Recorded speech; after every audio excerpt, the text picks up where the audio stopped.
కాంగ్రెస్ అధికారంలో ఉన్నప్పుడు హనుమాన్ చాలీసా వినడం కూడా నేరంగా ఉండేదని ప్రధాని మోదీ అన్నారు. రాజస్థాన్లోని టోంక్లో నిర్వహించిన ఎన్నికల ప్రచారంలో పాల్గొన్న ఆయన కాంగ్రెస్ సహా ఇండీ కూటమిపై మరోసారి విరుచుకుపడ్డారు. కాంగ్రెస్ పార్టీ ప్రజల ఆస్తులను లాక్కొని కొందరు ప్రత్యేక వ్యక్తులకు పంచాలనే కుట్ర పన్నుతోందని మరోసారి ప్రధాని అన్నారు. నిజాన్ని బయటపెడితే కాంగ్రెస్ ఎందుకు భయపడుతోందని ప్రశ్నించారు. 2004లో కేంద్రంలో కాంగ్రెస్ ప్రభుత్వం అధికారంలోకి వచ్చిన వెంటనే ఆంధ్రప్రదేశ్లో ఎస్సీ ఎస్టీ రిజర్వేషన్లను తగ్గించడం ద్వారా ముస్లింలకు రిజర్వేషన్లు కల్పించేందుకు యత్నించిందని ప్రధాని ఆరోపించారు.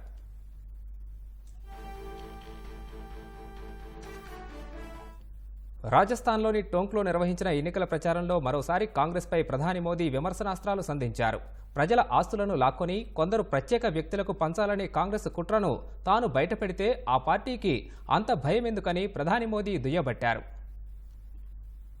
अभी परसों जब मैं राजस्थान आया था तो मेरा एक 1.5 मिनट का भाषण और मैंने कुछ सत्य देश के सामने रखा। कांग्रेस आपकी संपत्ति छीनकर उनके खास लोगों को बांटने की गहरी साजिश रचकर बैठी है। कांग्रेस की इस वोट बैंक की राजनीति तुष्टीकरण की राजनीति का पर्दाफाश किया था। इससे कांग्रेस और उसको सिस्टम में उनको इतनी मिर्ची लगी है कि वो हर तरफ गालियां देने में टूट पड़े।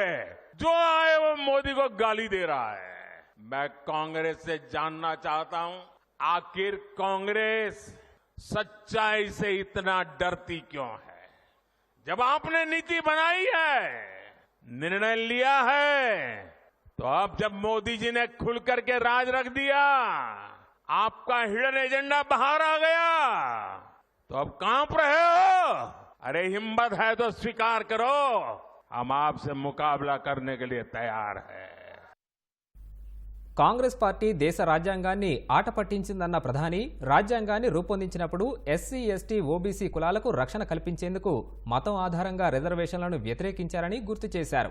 కానీ కాంగ్రెస్ ఇవన్నీ పట్టించుకోకుండా బుజ్జగింపు రాజకీయాల కోసం ఓ వర్గానికి రిజర్వేషన్లను ఇచ్చేందుకు యత్నించిందని చెప్పారు. कांग्रेस पार्टी ने संविधान के साथ, बाबा साहब आंबेडकर के दिए हुए संविधान के साथ किस प्रकार से खिलवाड़ करने की कोशिश की। इस देश की में जब संविधान बना तब धर्म के आधार पर आरक्षण का घोर विरोध हुआ था, ताकि हमारे एससी एसटी ओबीसी समुदाय को सुरक्षा मिलती रहे। लेकिन उन्होंने, मनमोहन सिंह जी ने भाषण किया था और उस सभा में मैं मौजूद था मुख्यमंत्री के नाते, मुस्लिमों का देश के संसाधनों पर पहला हक है, ये मनमोहन जी का बयान है। और ये संयोग नहीं था और ये अकेला बयान नहीं था। कांग्रेस पार्टी की सोच हमेशा से तुष्टीकरण की रही है, वोट बैंक की राजनीति की रही है।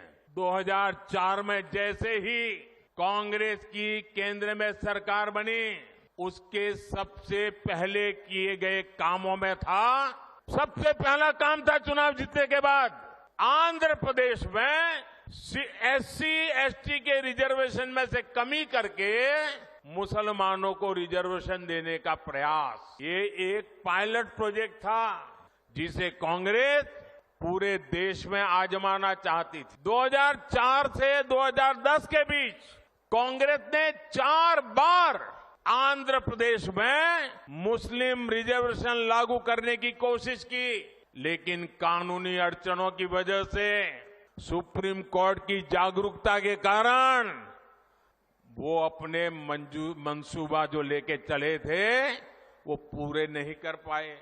2011 में कांग्रेस ने इसे देश में लागू करने की कोशिश की। एससी एसटी को और ओबीसी को मिला हुआ अधिकार छीन करके वोट बैंक की राजनीति के लिए औरों को देने का खेल किया। कांग्रेस ने इतने प्रयास ये जानते बूझते किए कि ये सब संविधान की मूल भावना के खिलाफ था, लेकिन कांग्रेस ने संविधान की परवाह नहीं की, बाबा साहब आंबेडकर की परवाह नहीं की। जब कर्नाटका की बीजेपी सरकार ने, जब हमें मौका मिला तो हमने पहला काम किया, उन्होंने जो SC ST से छीन करके मुस्लिम कोटा निकाला था, उसको हमने खत्म कर दिया।